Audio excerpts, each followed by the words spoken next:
నమస్కారం గురువు గారు. సాయిరామ్ అండి.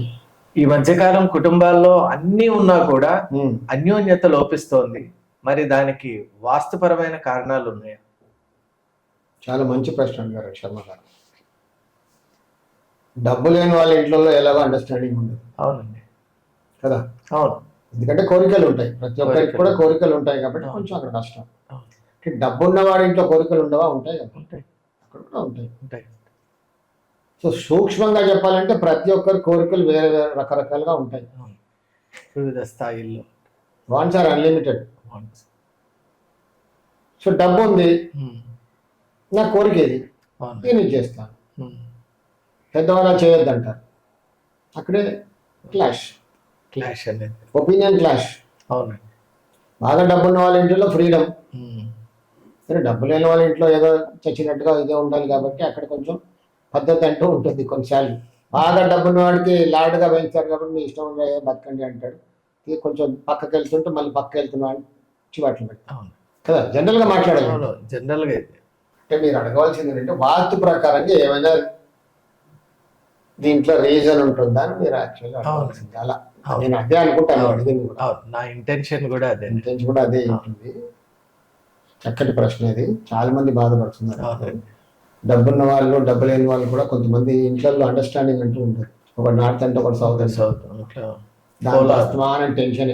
డెఫినెట్గా. సరే డబ్బు లేదు టెన్షన్, డబ్బున్న వాళ్ళ ఇంట్లో కూడా టెన్షన్. అవును. అన్నీ ఉంటాయి కానీ టెన్షన్స్. అవును. తీరా పెళ్ళి అయిన తర్వాత కోడలు వస్తుంది, అండర్స్టాండింగ్ ఉండదు. అసలు ఆ ఇంట్లో అండర్స్టాండింగ్ అంటూ ఉండదు. ఉండదు. ఉండదు. మళ్ళీ చూస్తే అందరు డైనింగ్ టేబుల్ మీద కూర్చుంటారు, తింటారు, మాట్లాడతారు. ప్రేమలు ఉన్నాయా లేదా? కాదు, ప్రేమలు ఉంటాయి. ఏదైనా సజెషన్కి ఏదైనా ఒక టాపిక్ వచ్చినప్పుడు మాత్రం అందరు ఒపీనియన్స్ వేరే ఉంటాయి, డైవర్జెంట్గా ఉంటాయి. అవును. మరి ఎందుకు అలా అవుతుంది? దీనికి కారణం ఏంటంటే వాస్తు ప్రకారంగా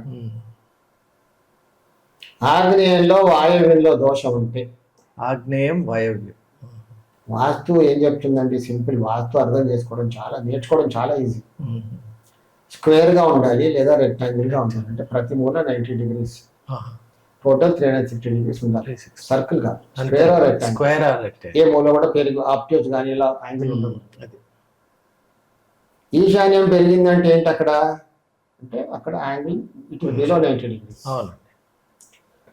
ఆగ్నేయం పెరిగిందంటే ఆ మూల ఇట్ ఇస్ అబౌవ్ 90 degrees. అవును. మ్యాథమెటికల్ గా చెప్పాలి. మ్యాథమెటికల్. అందరు చదువుకున్న వాళ్ళే కదండి, కొంచెం మనం సైంటిఫిక్ గా మాట్లాడితేనే బాగుంటుంది. సో అలా వాయవ్యం ఆగ్నేయం ఇలా పెరిగింది అనుకోండి మూలలు, వాయవ్యం అంటే అక్కడ ఏమవుతుంది? ఈశాన్యం తరిగిపోద్ది, వీటి ఎఫెక్ట్. ఉత్తరీశాన్యం తూర్పు రెండు కూడా తరిగిపోతాయి అక్కడ. దట్ ఈస్ ఆగ్నేయం వాయవ్యం యాంగిల్ పెరిగిపోద్ది. అప్పుడు ఏంటంటే కొన్ని, అంటే ఇప్పుడు ఒక స్క్వేర్ని ఇలా రెండు మూలలు పట్టుకొని ఇలా అన్నాం అనుకోండి, ఏమవుతుంది? షేప్ మారిపోతుంది కదా. అవునండి. అవును. స్క్వేర్ని రెండు ఆపోజిట్ డయాగ్నల్ గా పట్టుకొని ఇలా లాగే అనుకో, ఆగ్నేయం వాయవ్యం పెరిగిపోతుంది. అవును. అది ఇంకా బాగా చెప్పాలంటే సింపుల్ గా ఒక స్వీట్ ఉండేది ముందు, బేసన్ చెక్కి. అది బేసన్ చెక్కి ఇలా కొంచెం క్రాస్గా ఉండేది యాంగిల్, స్క్వేర్ ఉండదు అది, రాంబస్ టైప్ లో. అలా జామెట్రికల్ గా మాట్లాడే జనాలకు అర్థం కాదని అలా చెప్పారు. అవునండి. అప్పుడు అలాంటి ఇళ్లలో ఏంటంటే, అంటే మరీ కొట్టొచ్చినట్టుగా కనబడదు, కొంచెం పెరిగినా చాలు. కొంచెం పెరిగినా చాలు. ఆ ఇంట్లో అండర్స్టాండింగ్ ఉండదు. అందరూ వస్తారు, వాస్తు చూస్తారు, అంత బాగుంది, నైరుతి బాగుంది, ఈశాన్యం అంత బాగుంది అనే వెళ్ళిపోతారు. అసలు వైబ్రేషన్ తెలిస్తే డైరెక్ట్ వెళ్తాం. లేదు వాళ్ళ ఇంట్లో మనం ఫీడ్బ్యాక్ తీసుకున్నాం, ఏంటంటే ప్రాబ్లం అంటే చెప్తారు కదా, సార్ మా ఇంట్లో అస్సలు ఎవరికి పట్టలే, అస్తమానం కొట్టుకొస్తున్నాం. కొట్టుకోకపోయినా అసలు మా ఇంట్లో అసలు ఏంటో, ఏదైనా ఒక టాపిక్ వస్తే అందరు ఒక లైన్ పైన రావండి, ఒకటి అంటాడు వాడు ఒకటి అంటాడు, ఒక మంచి వాతావరణం ఉండదు. ఎవరికి వాళ్ళ ఒపీనియన్స్ డిఫరెంట్ గా ఉంటాయి అని వాళ్ళు చెప్పారనుకో, ఓహో ఇది ఆగ్నేయం దోషం ఉంది తెలిసిపోద్ది మనకి, దీంట్లో ఇక్కడ దోషం ఉంది, దాన్ని సవరించేస్తే అయిపోయింది. తెలివి ఓకే, సింపుల్. దోషం మనం కనుక్కోగలిగితే కరెక్ట్ డయాగ్నోస్ చేయాలి. ఇలా ఎందుకన్నానంటే, నేను ఆ రోజుల్లో టీవీ స్టూడియోస్కి వెళ్ళి లైవ్ ప్రోగ్రామ్ చేసేవాడిని, డయల్ విశ్వకర్మ. కాల్స్ వచ్చేవి నాకు, కాల్స్ రిసీవ్ చేసుకొని మాట్లాడేవాళ్ళు. కొంచెం జనాలు ఏంటంటే కాలు దొరకగానే ఎక్సైట్ అయిపోయి Excited. వాళ్ళు వాస్తు చెప్పడం మర్చిపోతారు, అవును. ఇంకేదో చెప్తారు, ఉత్తరం అండి, దక్షిణం అండి. అది నాకు మర్చిపోతారు. అర్థమైపోద్ది తప్పు చెప్తున్నానండి. ఏంటనో మీరు తప్పు చెప్తానండి, మీరు తడబడకుండా ఒక చిన్న పని చేయండి, మీ ఇంట్లో ప్రాబ్లం ఏంటో చెప్తే దోషం ఎక్కడుందో నేను చెప్పడానికి ట్రై చేస్తాను. వండర్ఫుల్.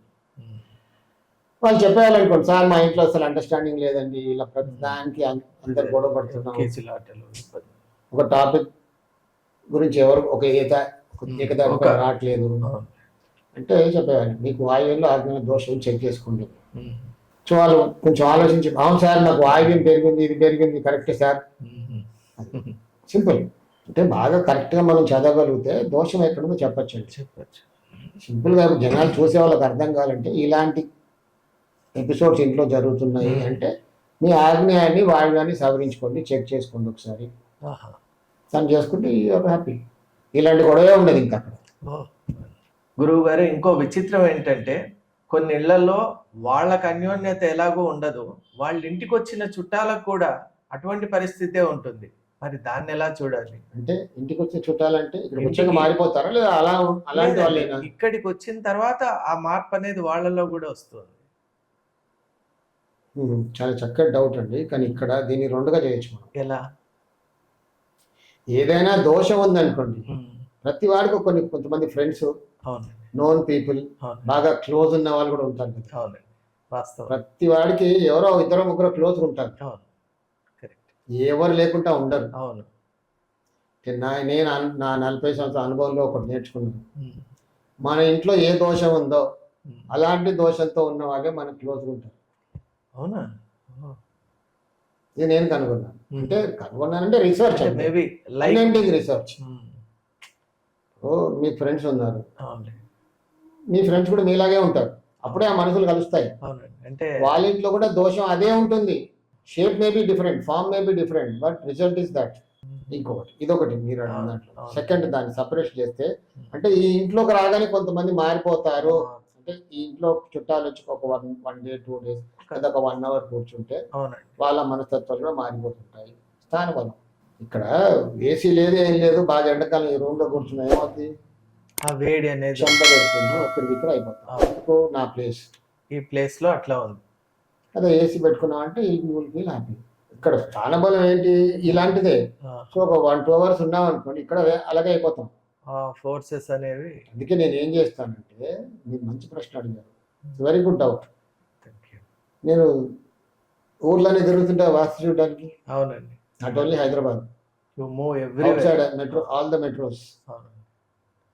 ఎక్కడికో నేను బెంగళూరుకి వెళ్ళాలనుకోండి, పూనాకి వెళ్ళాలనుకోండి, ఎక్కడ ఉంటాను, నాకు ఇల్లు లేదు కదా అక్కడ, ఒక హోటల్లో ఉంటాను. ఆ హోటల్లో కూడా ఐ టేక్ వెరీ ప్రికాషన్, ఆ రూమ్ నేను సెలెక్ట్ చేసుకుంటాను. హోటల్లో ఉండే ముందు అక్కడ రిసెప్షన్లో నేను రిక్వెస్ట్ చేస్తాను, భయ్యా నాకు కావాల్సిన రూమ్ ఇస్తే నేను చూస్తాను, ఒక 4-5 keys ఇస్తే నేను వెతుక్కుంటాను, ప్లీజ్. చెక్ చేసుకుంటారా పర్సనల్ గా? ఏది చెక్ చేసుకుంటారా? నేను రూమ్ చెక్ చేస్తాను. అప్పుడు రిసెప్షనిస్ట్ ఏమంటాడు, సార్ అన్ని రూమ్స్ మావి బాగుంటాయండి, వెల్ డిజైన్డ్, అంటే బాబు కరెక్ట్ అన్ని బాగుంటాయి, మీ రూమ్ నేను ఏదో కించపరచడానికి వినట్లేదు, నేను ఒక వాస్తు చెప్పేవాడిని, కొంచెం నాకు టేస్ట్ ఉంటుంది, ప్లీజ్ రిక్వెస్ట్ చేస్తాను. కొందరు ఇస్తారు, కొందరు ఇవ్వరు. సో నన్ను తీసుకెళ్ళిన వాడికి కూడా చెప్తా, కొంచెం రికమెండ్ చేయండి అని. సో ఒక 3-4 అవైలబుల్ రూమ్స్ అన్ని ఉండే కదండి, ఆక్యుపై ఉంటాయి కదా. నాకు ఫ్లోర్తో సంబంధం లేదు. కొన్ని నాన్ స్మోకింగ్ జోన్స్ ఉంటాయి, నాన్ స్మోకింగ్ ఫ్లోర్స్ ఉంటాయి. అంటే నాన్ స్మోకింగే కావాలి, స్మోకింగ్ జోన్స్ నాకు ఇవ్వకండి. ఆ ఫ్లోర్స్ రిక్వెస్ట్ చేస్తే వస్తాడు ఎంబటి కీ తీసుకొని చూస్తాను. కానీ 100% ఉండదండి. అక్కడ హోటల్ రూమ్ లో ఏంటంటే ప్రతి రూమ్ కి ఒక టాయిలెట్ ఉంటుందిగా. ఉంటుందండి. సూట్ కాదు, సూట్ ఇస్ డిఫరెంట్. సూట్ కాదు, మామూలు రూమ్, డీలక్స్ 5 star కానీ ఎక్కడ టాయిలెట్ అయితే ఉండాలి కదా, కంపల్సరీ ఉంటుంది. దాని ద్వారం కరెక్ట్ ఉందా, టాయిలెట్ ఎక్కడ ఉందో చూస్తా. ఫస్ట్ చెక్ చేసి ద్వారం కరెక్ట్ గా ఉండాలి, వచ్చే స్థానంలో ఉండాలి. దక్షిణమైనా పశ్చిమైనా ఏదైనా పర్లేదు. పశ్చిమం అయితే పశ్చిమ భాగంలో ఉండాలి, దక్షిణం అయితే దక్షిణాగ్నేయంలో ఉండాలి, తూర్పు అయితే తూర్పు ఈశాన్యంలో ఉండాలి, ఉత్తరం అయితే ఉత్తర ఈశాన్యంలో ఉండాలి. కానీ ఉత్తర వాయుని దాంట్లో ఉంటాను ఉండదు, చచ్చినా ఉంటాను. ఆ హోటల్లో దొరకలేదు అనుకోండి, సారీ అని చెప్పి వెళ్ళిపోతాను, థ్యాంక్ యూ, వేరే హోటల్లో వెతుక్కుంటాను. ఎట్టి పరిస్థితుల్లో ఉండనండి. ఎందుకంటే ఇప్పుడు నేను అక్కడికి వెళ్ళింది ఎందుకు, నన్ను వాళ్ళు పిలిచింది ఎందుకు, ఏదో వాళ్ళ వాస్తు. ప్రాబ్లం సాల్వ్ చేయడం. నేనే ప్రాబ్లంలో ఉంటే వాళ్ళకేం చెప్తానండి బాబు, నేను అవును. మై మైండ్ డిస్ట్రాక్టెడ్, అక్కడ పడుకుంటా కదా నేను, అవును. నేను అయిపోతా ఇంకా. వాళ్ళకేం చెప్తా, న్యాయం ఏం చేస్తాను నేను ఇంకా, ఎంత సూక్ష్మంగా ఉందండి. నేను అది పాటిస్తాను. 40 years I'm practicing this. So ఇప్పుడు నాకు ప్రతి మెట్రోలో పర్మనెంట్ హోటల్స్ ఉన్నాయి కాబట్టి వచ్చే ముందు నేను చెప్తాను, వాళ్ళు అక్కడ చేసి పెడతారు. ఆ సిరీస్ ఆ సిరీస్ ఏ ఫ్లోర్ అయినా పర్లేదు, సిరీస్ మీకు ఫ్లోర్ తో సంబంధం ఫ్లోర్తో లేదు. సంబంధం లేదు, ఏ ఫ్లోర్ అయినా రూమ్ ఒకటే కదా, రూమ్ ఒకటి. అవును. ద్వారం కావాలి నాకు. అంటే గ్రౌండ్ ఫ్లోర్ వల్ల ఫలితం ఎక్కువ ఉండటం అట్లే ఉండదు. ఇంకా మరీ అంత ఎక్కువ దొరకదు మనకు అదే. Floor wise. ద్వారం చూస్తాను, ఇంపార్టెంట్. ముఖ్యంగా ద్వారం చూస్తాను, ద్వారం ఎదురుగా మెట్లు రాకుండా చూసుకుంటాను. It's okay. కొన్నిసార్లు మెట్లు ఉన్నా ఓకే అంటాను, కొంచెం బయట పాసిబిలిటీ ఉండదు కదా. అవును. Something is better than nothing. అవునండి. మేజర్ డిఫెక్ట్ లేకుండా ఉండాలి. ఇంకోటి షేప్ ఆఫ్ ది రూమ్ కూడా చూసుకుంటారా? అన్ని వేరే ఉంటాయండి. ఎక్కడో కొన్ని చోట్ల బంగ్లాదేశ్ లో అలా ఉండేది, అదే కొన్ని సూట్స్ లో ఉంటుంది. సూట్స్ నేను సూట్ లో ఉంటా కదా, కర్వీగా ఉండటం. ఎక్కడైనా దొరకనప్పుడు కొంచెం సూట్ లో ఉంటాను, బట్ ఆ రూమ్స్ వాడను. కొంచెం ఆప్షన్ ఉంటుంది కదా, సూట్స్ ఉంటాయి, but I don't prefer suit. పొద్దునంతా తిరిగి రాత్రి వచ్చి పడుకోవడమే కదా. మరి position or place of the bed కూడా మీరు చూస్తారు? డోర్ కరెక్ట్ ఉంటే బెడ్ కరెక్ట్ ఉంటుందండి, సింపుల్. అవును, సింపుల్ లాజిక్. డోర్ కరెక్ట్ గా ఉంటే బెడ్ కూడా కరెక్ట్ గా ఉంటుంది. సింపుల్ గా. So nice to hear. Door correct గా ఉంటే బెడ్ కరెక్ట్ గా వచ్చేస్తుంది. చాలా మటుకు. మరి అలా చూసుకొని మీరు మీ క్లయింట్ కు జస్టిస్ చేసే ప్రయత్నం చేస్తారు. అక్కడ నేను ఉన్నాను అనుకోండి, అలాంటి రూమ్ లో నేను బాగుంటా కదా. అవునండి, మీరు బాగుంటారు. నాకు వాస్తు దోషం ఉండదు కదా, అవును. అప్పుడు నేను వాళ్ళకి న్యాయం చేయగలను. తప్పకండి. నేనే వాస్తు దోషం ఉన్న దాంట్లో ఉన్నాను అనుకోండి, వాయువ్యం డోర్ ఉన్న దాంట్లో ఉన్నాను అనుకోండి, నేను ఎలా ఉంటాను, అన్సర్టన్. నేను ఏం చెప్తాను నాకు తెలియదు, వాళ్ళకేం న్యాయం చేస్తాను. You may ask me, psychological గా మీరు ఎలా ఉండి feel అవుతారేమో. I was thinking about I know that you'll ask me. మీరు ఉత్తరాయణ డోర్ ఉందని మీకు అదే మనసులో బిగుతుందేమో, అందులో మానసికంగా ఎక్కువ అలా ఊహించుకొని మానసికంగానే ఎఫెక్ట్ ఉంటుంది ఉత్తరవాయువ్యం డోర్. నేను ఎప్పుడైనా మా ఫ్యామిలీ వెంబడి వెళ్ళాననుకోండి, ఎక్కడికి అప్పుడు చూస్తాను, దొరకలే అనుకోండి ఉండిపోతాను. ఉత్తరవాయువ్యం ద్వారం ఉన్న హోటలే ఉందనుకోండి, ఫ్యామిలీ వెళ్ళినప్పుడు ఎవరైనా గుళ్ళు గోపురాలు చూడడానికి వెళ్ళినప్పుడు దాంట్లోనే ఉంటాను అక్కడ వాంటెడ్లీ. ఎందుకంటే ఉత్తర వాయువ్యం will make you like that. భక్తి భక్తి భక్తి. నేను వెళ్ళిందే దానికి కదా, ఉత్తర వాయువ్యం నేను వెళ్ళిందే దానికి కదా, దానికోసం. అవును, ఉంటాను అక్కడ. కొంచెం దైవం పైన దృష్టి ఉంటుంది, రామారామ అనుకుంటుంటాను, డబ్బు డబ్బారామ అక్కడ, అదే కదా కావాల్సింది. సో లేడీస్ కూడా కొంచెం తిరగాలి అని ఉంటుంది వాళ్ళకి కూడా. అక్కడ ఉంటే మనం తిరుగుతాం, సైట్ సీయింగ్ ఎక్కువ చేస్తాం, ఉత్తర వాయువ్యం. కాబట్టి అది ఓకే పర్సనల్గా వెళ్ళినప్పుడు. బట్ ఆన్ డ్యూటీ వాస్తు చెప్పడానికి వెళ్ళినప్పుడు మాత్రం నేను పర్టికులర్గా చూస్తాను. అది చూడాలి కూడా ప్రతి ఒక్కరు కూడా. ఇప్పుడు బిజినెస్ చేసే వాళ్ళు హోటల్స్లో ఉంటారు. అవునండి కదా, చాలా పెద్ద పెద్ద డీల్స్ చేయాలని, పెద్ద పెద్ద డీల్స్ అన్ని కూడా ఎంఓయూస్ అన్ని చేసుకుంటారు. ఒక్కోసారి హోటల్లో ఉంటాడు కదా, all the corporate people. Hotels అన్ని కూడా కార్పొరేట్ బుకింగ్ అండి, కార్పొరేట్. జనరల్ పబ్లిక్ ఎవరు ఉంటారండి, all the star hotels are corporate booking. అవునండి, ఆ టీం అంతా వచ్చి అక్కడే ఉంటుంది. కరెక్ట్. సో వాళ్ళు కరెక్ట్ ఉండాలి కదా, వాళ్ళు పాటించరు. సో నాకు కొంతమంది క్లయింట్స్ ఉన్నారు, వాళ్ళు నన్ను అడుగుతారు, గురూజీ పలానా హోటల్కి వెళ్తున్నాను, చెప్తాను పలానా హోటల్లో నేను ఉన్నాను, ఆ రూమ్ తీసుకో, ఆ సిరీస్గా తీసుకోను. నాకు కొంతమంది ఉన్నారు నా regular clients. I tell them that is my way of astrology. Very nice. స్థలం బాగుంటే అన్ని బాగుంటాయి. మరి ఇంటి విషయానికి వచ్చేసరికి ఎటువంటి మార్పులు చేసుకోవాలండి? ఎక్కడ? ఇంట్లో ఇలాంటి కనుక డిస్టర్బెన్సెస్ ఉంటే వాస్తుపరమైనవి, వాటిని ఎలా మనం కరెక్ట్ చేయాలి? అన్యూనత లేదు, అస్తమానం ఫ్యామిలీ మెంబర్స్ పోట్లాడుకుంటున్నారు అంటే ఇందాకన్నా కదా, వాయువ్యం ఆగ్నేయాన్ని సవరించుకుంటే హాయిగా ఉంటారు. సవరించుకోవడం అంటే ఎలా? అక్కడ దోషం లేకుండా చేసుకోవాలి. అంటే వాయువ్యం ఆగ్నేయం దోషం అంటే రకరకాలుగా ఉంటాయండి. మనం ఈ 10-12 minutes వాస్తులు చెప్పలేము. యూ కాంట్ ఎక్స్పెక్ట్ అందరినీ ఇదే ఫాలో అయ్యారు. అది మనం ఏంటంటే ఇక్కడ అవేర్నెస్ క్రియేట్ చేయాలి అంతేలే. కానీ నా వీడియో చేసి మీరు సవరించుకోండి బాగుపడతారని గ్యారెంటీ నేను అష్యూరెన్స్ ఇవ్వట్లేదు. ఇలా జరగడానికి ఇవి కారణాలని చెప్తాను. జనరల్ గా ఇవి జ్వరం వచ్చింది అంటే ఎన్ని కారణాలు ఉంటాయి జ్వరం రావడానికి? జ్వరం బాడీలో ఏదో తప్పు జరిగింది కాబట్టి టెంపరేచర్ పెరిగింది, could be due to it may be cancer, it may be anything, anything. అవును సమ్ ప్రాబ్లం, అవును, ఏదో ఒక some problem infection is there. ఎలాంటి ఇన్ఫెక్షన్ తెలియదు. అన్నది డయాగ్నోసిస్. ఆ తర్వాతే తెలుస్తుంది. టెంపరేచర్ పెరిగేదని మనం జ్వరం వచ్చింది అంటాం. అవును, అది ఒక సింపుల్ ఫీవర్, కానీ it could be due to anything. అవును, సింపుల్ ఫీవర్ అని మనం డోలో వేసుకుంటాం, తగ్గిపోతూ ఊరుకుంటున్నాం. But reason is something different. Reason is hidden, అది తెలియదు మనకు. బాగా ముదిరినప్పుడే డెప్త్కి వెళ్తాం అవునండి, కదా. అంటే ఇంకా కంటిన్యూస్ గా ప్రొట్రాక్టెడ్ గా వస్తూ ఉంటే అంటే అప్పుడు ఇప్పుడు మనం ఇక్కడ ఏమన్నామంటే అన్యూనత కోల్పోయింది, ఫ్యామిలీ మెంబర్స్ లో అసలు అండర్స్టాండింగ్ లేదన్నప్పుడు ఈ రెండు చోట్ల దోషం ఉంటే ఇలా జరుగుతుందని చెప్పాం. అవునండి, ఎలాంటి దోషం అంటే వాయువ్యం ఆగ్నేయంలో రకరకాల దోషాలు ఉంటాయి. అవును, వాయువ్యం. వాయువ్యం ఆగ్నేయం పెరగడం, లేదా ఆగ్నేయం కప్పేయడం, వాయువ్యం కప్పేయడం, లేదా వాయువ్యం ఆగ్నేయంలో గుంత ఉండడం. గుంతలు. మన నాంపల్లిలో మన హైదరాబాద్ లో ఫర్నిచర్ షాప్ దగ్ధమైంది. 5 చనిపోయారు అవునండి, న్యూస్ లో Recent చూసాను. గా. దానికి కారణం ఆగ్నేయ వాయువ్యం దోషం. ఓహో, అగ్ని ప్రమాదాలకి కారణం ఆగ్నేయంలో వాయువుల దోషం ఉంటే ఇలా జరుగుతుంది. ఓహో. ఎప్పుడు జరుగుతుంది మనం చెప్పలేము. ఇప్పుడు నేను ఎన్నో అపార్ట్మెంట్స్ చూస్తాను, అవునండి, వాస్తవం. సెల్లార్స్కి వెళ్తా కిందికి, అక్కడ దోషం కనబడుతుంది, చెప్తాను బాయ్ ఇది ఫైర్ ప్రోన్ ఏరియా రా బాబు. Um. They take it very easy అంటే వెన్ ఇట్ హ్యాపెన్స్ అనేది తెలియదు కాబట్టి అంటారు. ఇప్పుడు వరకు ఏం జరగలేదు, ఏదో చెప్తుంటాడు కథ అనుకుంటారు. చల్తా హై. ఇప్పుడు ముహూర్తం మనం పెట్టలేమండి. అవును. కొన్ని పెద్ద పెద్ద గేటెడ్ కమ్యూనిటీస్ కూడా ఉన్నాయి, ఉమ్. ఏకర్స్ లో ఉంటాయి. అవును, అది స్క్వేర్ గా రెక్టాంగిల్ గా ఉంటాయా? ఉండే అవకాశం లేదు. కొన్ని చోట్ల అడ్డదిడ్డంగా ఉంటాయి, కొన్ని చోట్ల వాయువు ఆగ్నేయం పెరిగి ఉంటుంది, ఉమ్.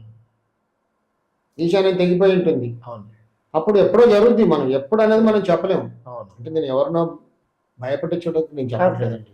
ఒక సైన్స్ ప్రకారం దోషం ఇది ఉంది కాబట్టి రిజల్ట్ ఇలా ఉంటుంది, ఎప్పుడు జరుగుతుందని చెప్పట్లేదు, చెప్పలేం, బట్ జరుగుతుంది. తప్పక నా 40 సంవత్సరాల అనుభవం ఏం చెప్తుందంటే జరుగుతుంది. ఎప్పుడు జరుగుతుంది నాకు తెలియదు. తెలియదు. మరి ఇక్కడ ఇంకో విషయం. ఇందిరాగాంధీ గారు చనిపోయే ముందు నేను ఎప్పుడో అన్నా షీల్ బి షూట్ అని, అవునా? Short dead. ఎందుకంటే అంటే మనం అక్కడ వెళ్ళి వాస్తు చూడలేదు ఏం లేదు, కానీ ఇక్కడ హ్యాపెనింగ్స్ అవన్నీ చూస్తే మనం ఎక్స్పెక్ట్ చేయొచ్చు. ఉమ్. ఇందాక అన్నా కదా, ఇంట్లో అన్యోన్యత లేదు, ఫ్యామిలీ మీద పోట్లాడుకుంటున్నారంటే చెప్పా కదా, అవును. ఆగ్నేయంలో వాయువుల దోషం ఉంటే ఇలా దోషం, జరుగుతుంది. దోషం. సో మనం కరెంట్ అఫైర్స్ లో ఇవన్నీ చదువుతుంటే Correct. ఇక్కడ ఎక్కడో ఉందిరా బాబు, పాసిబిలిటీ ఉంది. నైరుతిలో దోషం ఉంది వాళ్ళకి. ఆహా. Still Rahul Gandhi like that ఉంది, నాట్ మ్యారీడ్ అఫీషియల్ గా. అఫీషియల్. అవును. నైరుతిలో దోషం ఉంటే మగవాళ్ళు పెళ్లి చేసుకోరు, జరగదు. ఉహుం. నైరుతిలో దోషం. నైరుతి ఇది accident prone area, you can be killed. అక్కడ ఈశాన్యం కూడా తెగిపోయి ఉంటుంది. ఓ, అవును. దానికి తోడుగా ఈశాన్యం తెగిపోయింది అనుకోండి, you will kill or you will be killed. Both possibilities, either of them. ఇవంతా ఏంటంటే మనం ఒక డేటా తీసుకొని చెప్పడం, చెప్పాలి. తీరా అక్కడ చూడలేదు కదా, అవును, చూడలేదు, ఆన్ సైట్ లేము. సైట్ లేదు కాబట్టి ఒక డేటా ఎక్స్పీరియన్స్ అవును, తీసుకొని. డేటా తీసుకొని జరిగినాయని చూసుకొని చెప్తే రిలేట్ చేయొచ్చు. అవును. ఇప్పుడు మరో విషయం. దీనివల్లే జరిగిందని నేను చెప్పట్లేదు. అవును. I don't want to get that feel. Correct.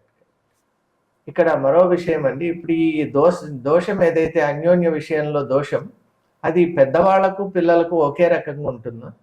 ఏజ్ని బట్టి కూడా మారుతుంది కదండి. మీరు మంచి ప్రశ్న అడిగారు. పెద్దవాళ్ళకి ఒకటి ఇక్కడ ఏజ్ వైజ్గా చెప్తాను, ఇప్పుడు సైంటిఫిక్ క్వశ్చన్ ఇది. బాగా అదే ఇంట్లో ఉన్నవాడు ఒక ఏజ్లో ఉన్నప్పుడు బాగా హ్యాపీ చేస్తుంటాడు ప్రతిదానికి, అవును. ఆ ఇల్లు అదే అది కాబట్టి. అవును. 60+ తర్వాత స్లోలీ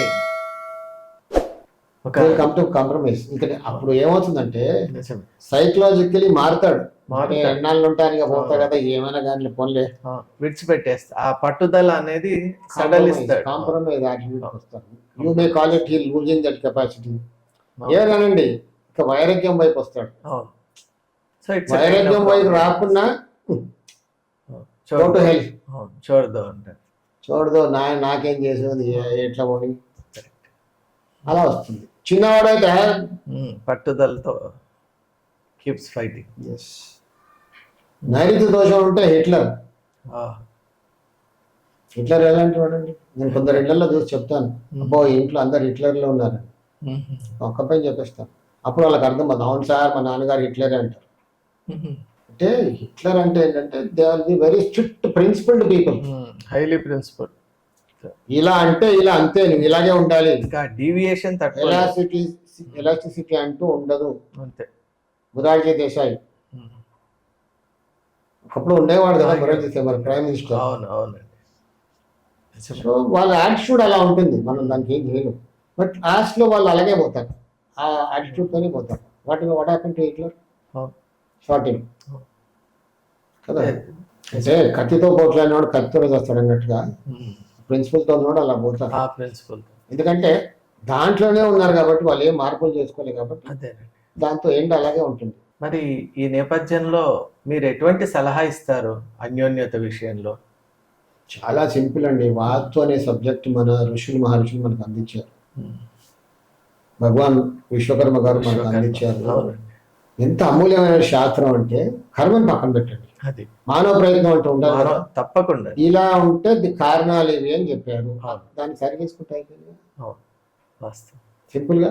ఎంత సింపుల్ అంటే ఇది? సింపుల్. ఆ? సింపుల్. నా కర్మ అంటే ఇలా మానవ ప్రయత్నం అంటూ ఉండాలి. మానవ ప్రయత్నం, పురుష ప్రయత్నం ఉండాలి. మానవ ప్రయత్నం ఉంటే పురుష ప్రయత్నమే కాదని ఇప్పుడు ఆడవాళ్ళు కూడా ప్రయత్నం ఈక్వల్. అంటే మామూలుగా పురుష ప్రయత్నం అంటే మానవ ప్రయత్నం, మనం ఇంకా అది అధిగమించాలి. పురుష ప్రయత్నం అనే వర్డ్ ఇంకా మర్చిపోవాలి. అందరూ సమంగా పురుషుల కంటే ఆడవాళ్ళే కష్టపడుతున్నారు. మామూలుగా పురుష అనే term it applies both to. ఆ వర్డ్ మారాలి అంటున్నా. మానవ పర్సెప్షన్ అంటే పురుష అనగానే జనరల్ గా జెంట్స్ అనుకుంటాం. అవును. ఇప్పుడు ఒకప్పుడు ఏమనేవాళ్ళంటే దాని ఏమంటారు, మ్యాన్లీ అనేవాళ్ళు. Manly. I call it human. Both will come. Humans అంటే human creatures, both will come. అంటే over a period of time అది మారిపోయింది. మారాలి కూడా. అవును. మీరు అన్నది అందరూ మారాలి. అందరు ఈక్వల్ అన్నప్పుడు కరెక్ట్. నిజంగా కూడా they are also working equal with us. Definitely they are on par with more than us. అట్లా కూడా More than ఉన్నారు us. కొన్ని సందర్భాల్లో. కరెక్ట్. More than us. వాస్తవం. ముర్ము గారు మనకు ప్రెసిడెంట్ అండి బాబు ఇప్పుడు. అవును. She has reach that height. We all respect her. So అలా సింపుల్. ఎలా అంటే ఎలా అడగకూడదు, వాస్తు మనకు ఉంది కాబట్టి సింపుల్ టూల్, సింపుల్ మంచి సాధనం. మానవ ప్రయత్నంగా మనం దాన్ని వాడుకుంటే మారుతాం. మానవ ప్రయత్నం అంటూ ఉండాలి కదా. ఇలాగ ఉంటే ఎలాగండి, దీనికి ఏం చేయాలి, మంత్రం చేయాలా, జపం చేయాలంటే డబ్బు ఖర్చు అయిపోతుంది. సింపుల్. మీ ఇంట్లో ఆ దోషం ఉంది, సవరించుకోండి, యుల్ బి హ్యాపీ. దోషాన్ని తీసేసుకోవాలి. సరే, ఆ దోషాన్ని సవరించడానికి కొన్ని అడ్డంకులు వస్తాయి, ఎందుకంటే ఇంట్లో ఎవరు ఒప్పుకోరు కాబట్టి ఎవరు చేయనివ్వదు. ఆ దోషం కూడా అలా పట్టి ఉంచుతుంది వాళ్ళు. ఒక్కడిదొక్కడు వినడు కదండి. నేను చాలా చూసా అలాంటి ఇల్లు. కొంతమందికి నన్ను ఇంటికి తీసుకెళ్తారు ఆ వాస్తు చూడడానికి, కొంతమంది అందరు నన్ను ఇంటికి తీసుకెళ్తారు కదా. ఆ ఇంటికి వెళ్ళగానే పెద్దవాళ్ళేమో వాస్తు చూడమంటారు, పిల్లలు వాళ్ళ అబ్బాయిలు ఇలా కూర్చొని ఉంటారు, కాలు మీద కాలు వేసుకొని పేపర్ పట్టుకొని. దే ఇగ్నోరస్. మా డాడీ ఏదో పిలిచాడు, ఇది లేదు వాడికి, కష్టపడాలి. అది ఒకసారి ఇంత చెప్పిన తర్వాత వాస్తు మార్పులు చేయడానికి కూడా అలౌ చేయరు వాళ్ళ ఇంట్లో. బెడ్రూమ్ లో ముట్టుకోవద్దు అంటారు. రెసిస్టెన్స్ ఎక్కువ అయితే ఏం చేయలేము. నా బెడ్రూమ్ లో టచ్ చేయొద్దు, వాయువ్యం బెడ్రూమ్ టచ్ చేయొద్దు అంటాడు. దోషం అక్కడే ఉంటుంది. మరి ఎలా? సో అప్పుడు ఏంటంటే మీరు అడగొచ్చు, మరి అలాంటి ఇళ్లలో ఏం చేస్తారండి? అవునండి, అక్కడ కర్మ వస్తుంది. కానీ మానవ ప్రయత్నం కూడా ఉన్నారు కాబట్టి వాస్తులో ఇప్పుడు ఎవరికైనా మెడిసిన్లు ఏంటి, ఇప్పుడు ఆరోగ్యం బాగాలేదు, షుగర్ ఉంది, ఆపరేట్ చేస్తామా? ఆపరేషన్ సర్జరీ కూడా అవసరమే. ఏదో వచ్చింది అతను కడుపులో ఏదో అయింది, డాక్టర్ అన్నాడు సర్జరీ చేయాలి, మరేమో డయాబెటిక్ కదా, ముందు దాన్ని కంట్రోల్ డయాబెటీస్ కంట్రోల్ చేసి సర్జరీ ఓపెన్ చేస్తారు. డయాబెటీస్ కంట్రోల్ చేయకుండా ఓపెన్ చేస్తే టేబుల్ పైన పోతాడు, డెఫినెట్లీ అప్పుడే పోతాడు. సో అందుకే వాస్తులో కూడా మనకు కొన్ని పద్ధతులు అంటూ ఉంటాయి. ఫస్ట్ అందరిని ఒక తాటి పైన ఒక ట్రాక్ పైన తీసుకురావడానికి. మీరు చేశారా అండి అలా? చాలా చేశాను. నాకు వచ్చే కేసులో నావే అండి. నా అదృష్టం ఏంటో తెలియదు కానీ ఆ బాబా 40 years నుంచి ఇలాంటివే పంపించాడు. మొండి కేసులు తిరిగి తిరిగి తిరిగి విసిగిపోయి లాస్ట్ నా దగ్గరికి వస్తారు, నన్ను విసిగిస్తారు. నేను ఓపిక చెప్పు, నాకు తెలుసు. చెప్తారు సార్ చాలా తిరిగాము, చాలా డబ్బులు కూడా కొట్టుకున్నాం, వాస్తు మార్పులు చేసాం, ఇప్పుడు మా ఇంట్లో ఎవడు ఒప్పుకోవట్లేదు, అసలు అంత అగెన్స్ట్ అయిపోయారు. నాకేమో వాస్తు పైన నమ్మకం, మీరు ఏమైనా చేయండి. ఎలా చేస్తాం? ఎవడు ఒప్పుకోడు కదా. నేను ఎవరితో మాట్లాడదామంటే they will not ready talk with me, they will not cooperate. అప్పుడు ఏం చేయాలి? సరే ఒక చిన్న ఆల్టరేషన్ చెప్తా, అందరూ కొంచెం అండర్స్టాండింగ్ వచ్చేలాగా. అప్పుడు వాళ్ళ అబ్బాయి వస్తాడు ఎంబటి, సార్ అప్పుడే అర్థమైపోయింది, వాడు వచ్చాడంటే అర్థమైపోతుందా, both are on the same line. చాలా కేసులు అండి, చాలా బాగుంది. ఎవరి పేర్లు నేను చెప్పలేను, వాళ్ళు తెచ్చి మాట్లాడి టెస్ట్ మళ్ళీ ఇప్పించలేం కాబట్టి ప్రైవసీ. నాకు వచ్చేటివన్నీ అవే మొండి కేసులు. మరి అన్ని సక్సెస్ అవుతున్నాయి ఇప్పటి వరకు సక్సెస్. ఒక్క కేసు కూడా ఫెయిల్ అయింది లేదు. సో నేను గర్వంగా ఫీల్ అవుతున్నాను. గర్వం అంటే ఐఎమ్ సాటిస్ఫైడ్. కొన్నాళ్ళు నన్ను తినేస్తారు, అసలు చాలా ఇబ్బంది పెడతారు. రోజు పొద్దున్నే కాల్ చేస్తారు, వాళ్ళ అబ్బాయి కాల్ చేస్తాడు, ఈతలు కాల్ చేస్తాడు, మా నాన్న ఇంత ఇబ్బంది పెడుతున్నావు, ఎన్ని డబ్బులు ఖర్చు పెట్టిస్తున్నావు అబ్బాయి అంటాడు. వింటాను. కొంతమంది క్వశ్చన్ ఎందుకు వచ్చారండి మా ఇంటికి, ఎందుకు చేపిస్తారు, ఇన్ని బగలు కొడుతున్నారు మా నాన్నగారు, ఇంత అవసరమా? So I take that. మంచి రిజల్ట్ ఉంది బాబు, ఉంటుంది, కొంచెం ఓపికగా చూడు, వస్తుంది. సో నా స్టైల్లో కొంచెం నేను బాబాని నమ్ముకున్నాను కాబట్టి నేను వాడికి వదిలేస్తాను. నువ్వు పంపించావు కాబట్టి నీదే వారం, వాడు తీసుకుంటాడు వారం. ఒక 2-3 months 6 months 1 year పడుతుంది కొందరికి. అన్నాళ్ళు నన్ను తింటారు, రోజు కాల్ చేసి తింటారు. నన్ను నైట్ 12 కూడా కాల్ చేస్తారు. కొంతమంది ఆల్కహాలిక్ కూడా ఉంటారు కదా, అది తాగేసి నేను గుర్తుకొస్తాను. అప్పుడు గుర్తుకొచ్చి వాడు అప్పుడు నన్ను క్లాస్ పెడతాడు. అలాంటి కేసు చాలా ఉన్నాయండి. మీరు ఓపికగా నేను అనలేను కదా, నేను చెప్పాను నీ చావు నువ్వు చావని. ఇది ప్రొఫెషన్ అలాంటిది కాదు. కరెక్ట్. నా మనసు ఒప్పదు. నేను ఒకటే వాడిపైన ఇస్తాను, బాగా నీదే బాగా అని. వాడే మాట్లాడిస్తాడు. తర్వాత వాళ్ళే వచ్చి సారీ చెప్తారు, సార్ అప్పుడు తాగి ఉన్నాను ఏమో అన్నాను సార్, నాకు తెలుసు బాబు ఇవన్నీ ఎంతో చూశాను కదా అంటారు. అప్పుడు అంటాడు బా ఇలా ఉంటుందా సార్ వాస్తవం అని. ఆ ఎండ్ రిజల్ట్ చూసినాక అంటారు. మనిషి మారుతాడు కదండి, యాటిట్యూడ్ మారుతుంది, ఆలోచన విధానం మారుతుంది. ఒక మనిషిని ఎవరినైనా ఉత్తరం నీకు తలబెట్టి అక్కడ ఉత్తర వాయువులో పడుకోబెట్టామనుకో, కొన్నాళ్ళు పిచ్చోడు. ఉత్తర వాయువులో ఉత్తరం వైపు తల ఆనించి పడుకున్నాం అనుకోండి, ఉత్తర దిక్కు పెట్టి, కొన్నాళ్ళకి మెంటల్ బ్యాలెన్స్ పోతుంది. ఏం మాట్లాడు మనకు అర్థమవుతుంది, ఈరోజు అవుట్ ఆఫ్ మైండ్ లో మాట్లాడుతున్నాడు. అలా ఉంటుంది. ఇంతవరకు మనకు గురువు గారు అన్యోన్యత గురించి చాలా చక్కగా తెలియజేశారు. ఎందువల్ల అంటే ఈ మధ్యకాలంలో మనం చూస్తున్నాం, ప్రతి కుటుంబంలో కూడా అన్నీ ఉన్నా కూడా అన్యోన్యత లోపం వల్ల కుటుంబాలు విచ్ఛిన్నమైపోతున్నటువంటి నేపథ్యంలో అద్భుతమైనటువంటి తమ పరిష్కారాన్ని మనకందరికీ ఇచ్చిన గురువు గారికి ధన్యవాదాలు తెలియజేసుకుందాం. అలాగే మర్చిపోకుండా మీరందరూ కూడా మీకు ఈ వీడియో కనుక డెఫినెట్గా నచ్చి ఉంటుందని అనుకుంటున్నాం. నచ్చితే గనక please like, share and subscribe. అలాగే దీన్ని అందరికి కూడా ప్రాపగేట్ చేసేటువంటి ఒక పుణ్య కార్యక్రమంలో మీరందరూ కూడా భాగస్వాములు కావాలని కోరుకుంటూ ఓం సాయిరామ్. ఒక శుభవార్త త్వరలోనే ప్రారంభం. ఒక అరుదైన విలువైన అవకాశం. గృహిణులకు, బిగినర్స్ మరియు సీనియర్ సిటిజన్ల కోసం లైవ్ ఆన్లైన్ విశ్వకర్మ వాస్తు క్లాసెస్. పుస్తకాల వాస్తు కాదు, నిజ జీవితంలో పనిచేసే సాధారణ ఆచరణాత్మక నివారణలు. గత 40 సంవత్సరాలుగా ఫుల్ టైం కన్సల్టెంట్ గా లైవ్ టీవీ ప్రోగ్రామ్స్ ద్వారా వేలాది కుటుంబాల జీవితాల్లో మంచి ఆరోగ్యపరమైన మార్పు తీసుకొచ్చిన వాస్తు యోగి శ్రీ కెఎల్ విశ్వకర్మ గారి చేత 21 రోజులు లేదా 4 వారాల లైవ్ ఆన్లైన్ క్లాసెస్. గృహిణులకు సులభంగా అర్థమయ్యే విధానం, బిగినర్స్ కి స్పష్టమైన వివరణ, సీనియర్ సిటిజన్లకు అనువైన క్లాసులు, ప్రశ్నలు సమాధానాలు లైవ్ లోనే. సర్టిఫికేట్ కూడా ఇవ్వబడును. మీ ఇంటి శాంతి, ఆరోగ్యం, సంపదకు వాస్తు ఎలా సహకరిస్తుందో ఇప్పుడే తెలుసుకోండి. ఆసక్తి ఉన్నవారు వెంటనే 9848045677 వాట్సాప్ నెంబర్కి కాల్ చేసి రిజిస్టర్ చేసుకోండి.